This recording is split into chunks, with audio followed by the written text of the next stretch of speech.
Fully vaccinated could soon take on a broader meaning here in Kentucky. A state lawmaker has filed a resolution to recognize a positive COVID antibody test as being equal to having a full vaccine dose. Fox 56 reporter Bodie Brooks reached out to a health expert to get his perspective on the proposal.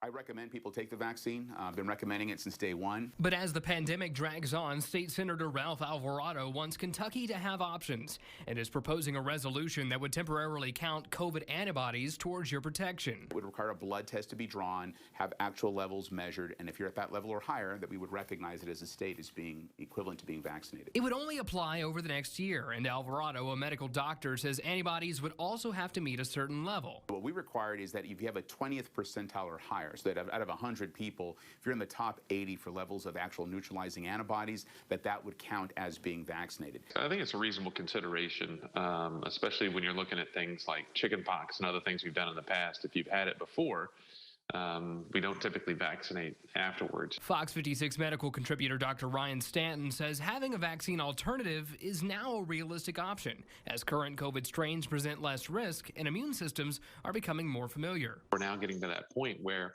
most people have had some exposure, whether it's been the vaccine, COVID, or both. And so our bodies are going to get a little bit better at it. We're also seeing the strains that are more catchable, but not quite have the risk, the health risk impact that the earlier strains had. This is not an excuse to not get vaccinated. I think what it'll probably do is people who think they're well protected will find out that maybe they aren't, and maybe they should get a booster in that regard. And people who didn't know that they had the infection to begin with and have actually adequate antibody levels will be okay. In Frankfort, Bodie Brooks, Fox 56 News.